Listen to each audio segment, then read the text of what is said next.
What would you say the average client size is for you guys right now? Is it zero point 0.2, 1.5 million? Joe, I would say we're 1.5 million to 4 million. So Joe, since you're taking the first meetings, how many people do you get per month booking on your calendar? And then of those, how many actually stick and show up? I'd have to say about 80% of the first appointments I have. If you're talking to, for simple numbers, 10 people a month actually showing up, you'd book 8 of them on a second meeting. That's just more of like a planning meeting. Overall, what would you tell another advisor that's considering doing this, that's considering going virtual or adding virtual or doing virtual differently using our process? What would you tell them if they're watching this video? 35 years in the business. So you guys are much younger than I am. But any new marketing program you put in play, it's going to take time. You need to give it time to build and run its course.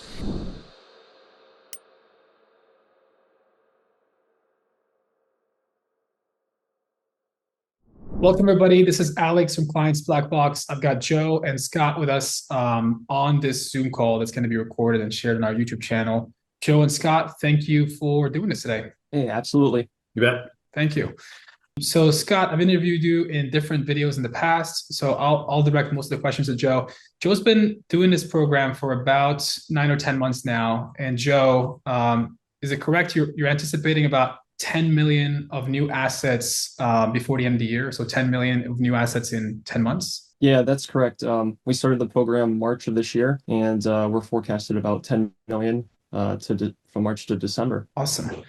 And tell us a little bit more about your experience before joining this program. What were you doing before this? So before this program, I was using a different marketing company. They were putting leads on my schedule. Were the leads very intentful? Were they kind of the clients were more fit to work with? Not necessarily. It turned into like a very big volume game rather than a quality game.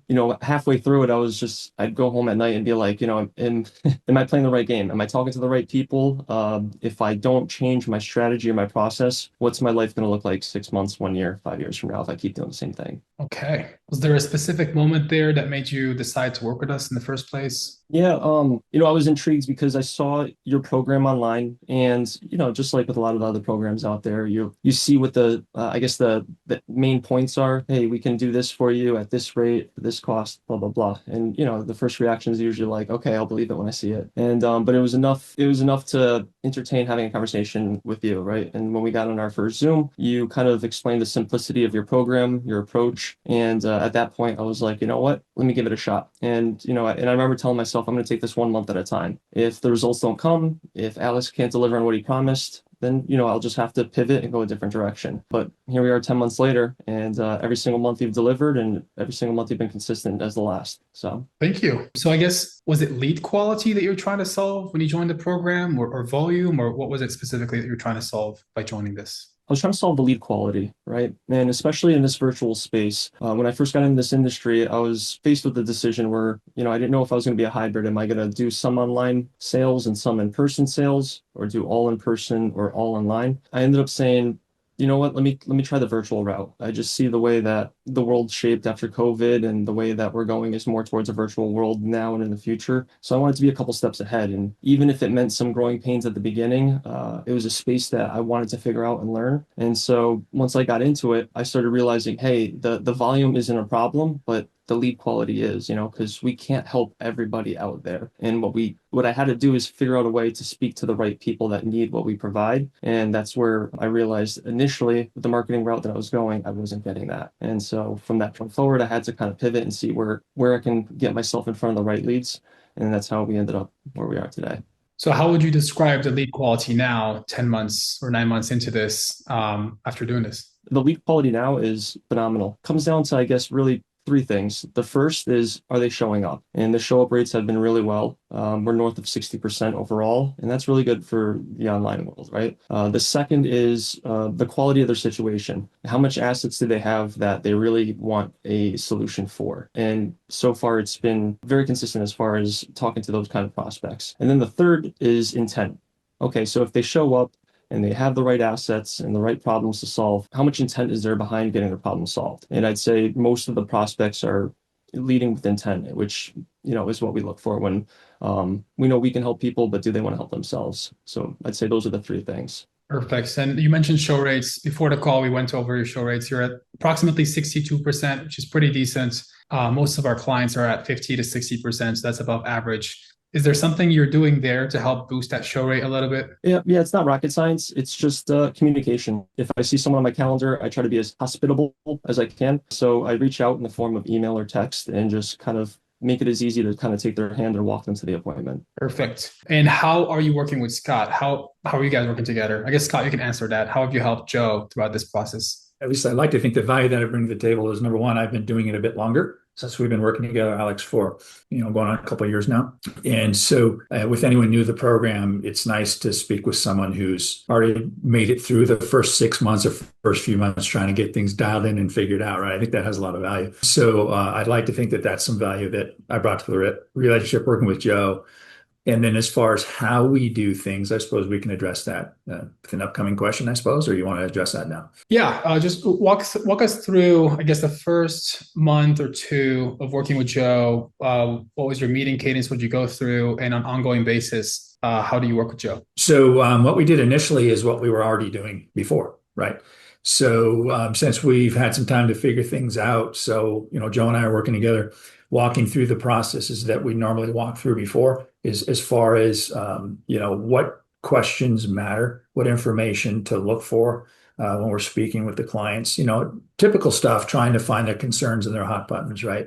Without overwhelming. I think it's really important to be careful not to overwhelm and not to lead with product or solutions, just to talk and get to know the clients, what their goals are, and then kind of pick it up from there. So our process is likely a bit slower than others because we are not a sales machine. We are a planning machine. I think that makes a big, big difference. That makes sense. I remember, I think in the first month or so, you kind of walked Joe through your planning process that you use to close people to do business online. Is it a 3-step, 2-step, 4-step process? How does that work? Yeah, good question. It varies depends on the client. Could be a 6-step process. It could be 2. It depends on the client.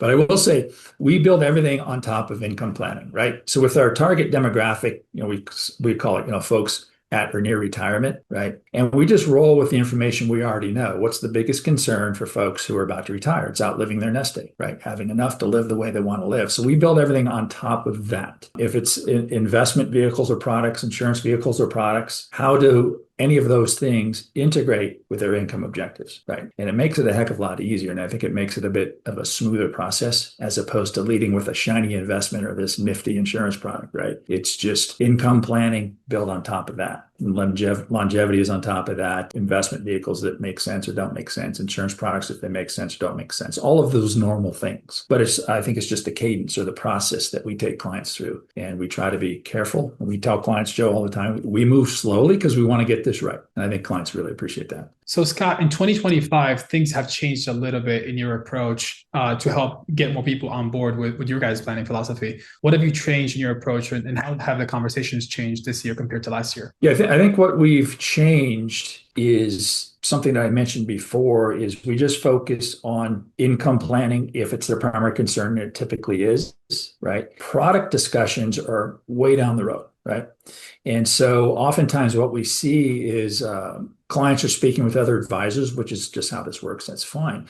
And what we hear, because we ask them, what we hear is, well, advisor A is talking about these investment vehicles and advisor B is talking about these insurance products. We try to stay right down the middle, right? Because we're big picture planners, for lack of a better phrase. And so I think it makes sense to slow down, figure out what it is they're concerned about, and then eventually we'll get to product selection and choice and what makes sense. So that seems pretty simplistic, and it is, but it is a slight tweak that we made this year as opposed to how we do things next year. Another thing is there's a lot going on with what I call fee compression. It's a pretty competitive market on the AUM side, especially when it comes to fees. And that can be really confusing from a consumer perspective.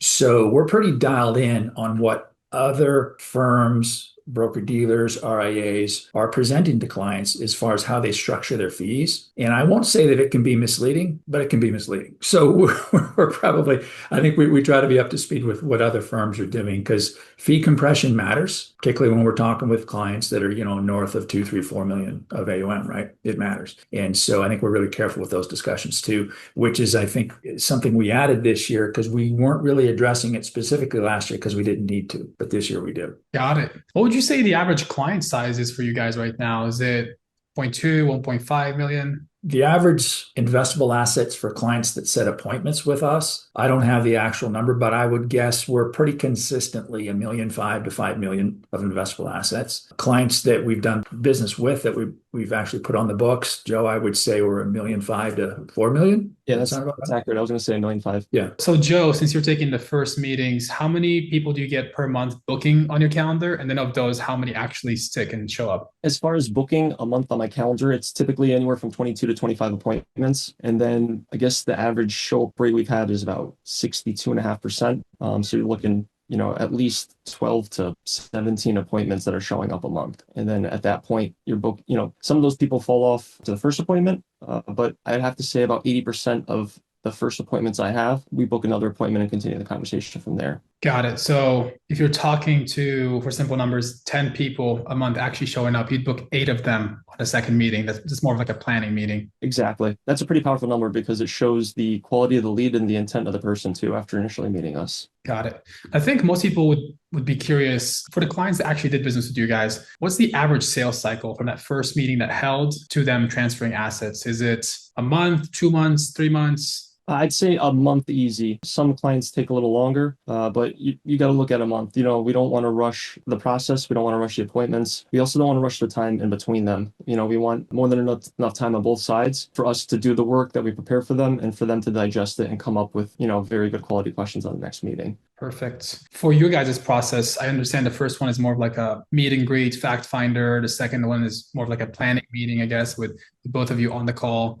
Correct me if I'm wrong on those two, but are there other steps that you typically go through, and what do those look like? Those are pretty straightforward. The first meeting is to show that you're a human being and connect with them. Just say, hey, how can we help? And, from there, we kind of see if there's problems, if there's value we can add. The second meeting is, we put together a plan for them and say, hey, this is what you're doing. Let's take a look at if it's going to work or not. And then from there, we find strategies, solutions that'll benefit them. And at that point, we've displayed so much value, so much thoroughness in our work that they feel like they're in good hands. And here's the thing about Scott and I too, we're not there to pitch them anything. We're there to just be very thorough, show our value and show what proper planning and, having someone in your corner quarterbacking your retirement can do for you in the long term. And at that point, when they have trust in us to see we can actually do the work that they're looking for, it's not a sale. It's just like a relationship that's formed at that point, Got it. Some advisors think that for digital marketing, you're probably going to only get people who are transactional. They just want like a specific product, one and done, and that's it. But it seems like you guys are bringing on people who are more relationship focused. They want you to manage all of their assets, right? What do you say to those people? Yeah, these are people that they worked very hard for all their assets to that point in their life. And they took the risks they had to take. They worked really hard. And now they're looking for somebody that they can trust with it. And typically you're a transactional kind of person that's looking for like a, one quick sale, that they're not the right fit to do that. They're looking for somebody that's there for their generation and the generation after too.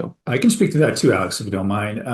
There are transactional people that show up. It's just the nature of the business. It's just the way it is, right? And they're just looking for information. They have zero intent on working with anybody. I mean, it's going to happen, right? And it happens. It's just a numbers game from that perspective. But where we're a bit different on purpose is, as I mentioned before, we don't lead with product, right? And there are a lot of advisors that do, because we ask the people we're talking to, what have you seen? What have you heard from other people?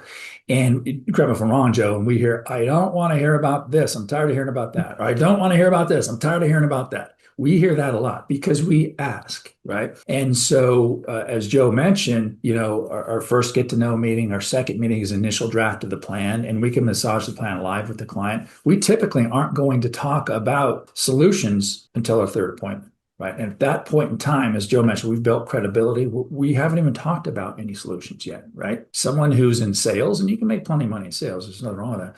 It's just not us. Someone who's in sales is, presenting solutions on that second appointment, trying to get them to move forward and do business. And that probably works for them, but that's not who we are. We tend to, again, move slowly and get things right. By the time we get to a point where we're talking about solutions, they're listening, because we've proved we're not trying to sell them anything. And we want them engaged. And that's our whole process, is about getting them engaged and getting them involved. There are a lot of advisors that are sales focused, as you pointed out. And their thought is, if I don't tell them what it is, the prospects want to know what I'm going to be investing their money into.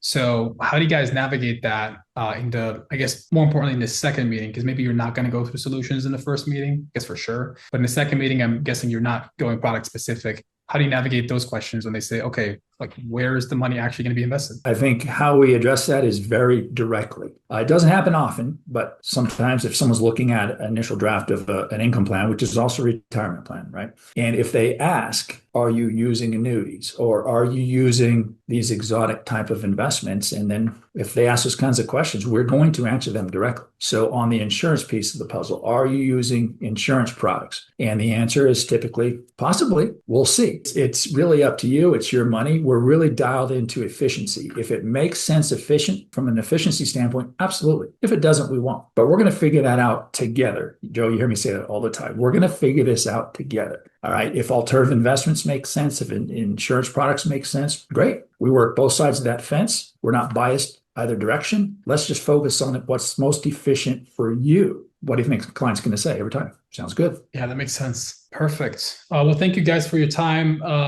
Overall, what would you tell another advisor that's considering doing this, that's considering going virtual or adding virtual or doing virtual differently using our process? What would you tell them if they're watching this video? My advice would be, if you're new to the space, find a marketing program that's experienced in the space and they deliver on what they promise. And also finding somebody that's been in the virtual world as far as planning and sales that you can follow along, because it's a different kind of world out there compared to person, but it's not a bad thing. It's just different. And I've always been a big fan of mentors and advisors, and also partnering up with the right people as far as marketing and overall relationships. Yeah, I'd like to answer that too, Alex, if you don't mind. I would say this: I've been around for quite some time. Next March, I'll be 35 years in the business. So you guys are much younger than I am. But so any new marketing program you put in play, it's going to take time. You need to give it time to build and run its course. And this is no exception. If you're going to commit to doing this, I can tell you it works. If you're looking to bring people to your Zoom meetings, investable assets of $1.5 million to $5 plus, it works. I've been seeing it consistently for 2 years now. But you have to understand it takes time to build the pipeline, to make a few mistakes along the way. We've all done it, myself included. But just understand that there's no quick fix, or not that I'm aware of, right? It's going to work long term. This is a solid program that works long term. Thank you, Scott. How has this affected you guys' long-term plans? Are you see yourself doing this 2026, 2027, doing more of it? The way I see it is kind of like compound interest. We're picking up momentum, we're getting off the ground. And at that point, I want to step on the gas more because it's highly scalable and very duplicatable. All right. Thanks so much, guys. Anything before we wrap up and let people go on their day? All right. All good here, Alex. Appreciate everything you do for us. Yeah. Thank you, guys.